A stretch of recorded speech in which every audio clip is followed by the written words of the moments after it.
Hi hello everyone, welcome my mini blog. আজকে ঐশিকী আর দিব্যাংশী লাঞ্চে বানিয়ে দিয়েছিলাম শিঙি মাছ দিয়ে, আলু দিয়ে, পেঁপে দিয়ে, গাজর দিয়ে ঝোল আর শাক ভাজা আর ভাত।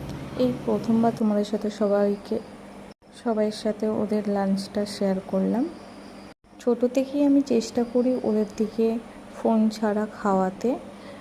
যখন খুব ছোট ছিল ওদের দিকে অনেক গল্প বলে, গাছ পাখি এটা ওটা ঘুরিয়ে ঘুরিয়ে দেখিয়ে দেখিয়ে খাওয়াতে হতো।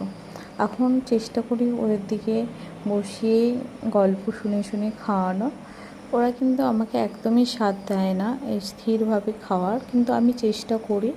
আর এই চেষ্টা করলেই একদিন আমি জানি ওদের দিকে আমি এই অভ্যাসটা করিয়ে ফেলতে পারবো। আর এই সজনে ডাঁটা পেয়ে তো আমার মেয়ে তো খুব খুশি। সজনে ডাঁটা নিয়ে অন্য মানুষকে ছিল, সেই সময় আমি খাইয়ে দিচ্ছিলাম। আর আমার ওই 11টা থেকে 1টা পর্যন্ত যেন একটা যুদ্ধ চলে, কারণ আমার স্নান করার থাকে, ওদের দিকে স্নান করানোর থাকে, তারপরে খাওয়ানোর থাকে, ঘুম করানোর থাকে। তো রীতিমতো যুদ্ধ করতে হয় ওদের সাথে। আর এইদিকে ওরা নিজে হাতে খাবে বলে ব্যস্ত হয়ে গেছে। হ্যাঁ, নিজে হাতে খাওয়াটাও খুব ভালো, কিন্তু ওই একটা সমস্যা হয় কি, মাখামাখি করবে বলে ওই জন্য আমি নিজে খাইয়ে দিয়া তারপরে ওই তো বনুকে। আর এই দেখো আমার ছোটো মাম্মাম বড় মাম্মামকে খাইয়ে দেবে, কিন্তু ও খেতে চাচ্ছিল না। তোমার ভাত খাওয়া হয়ে গিয়েছে বাবা?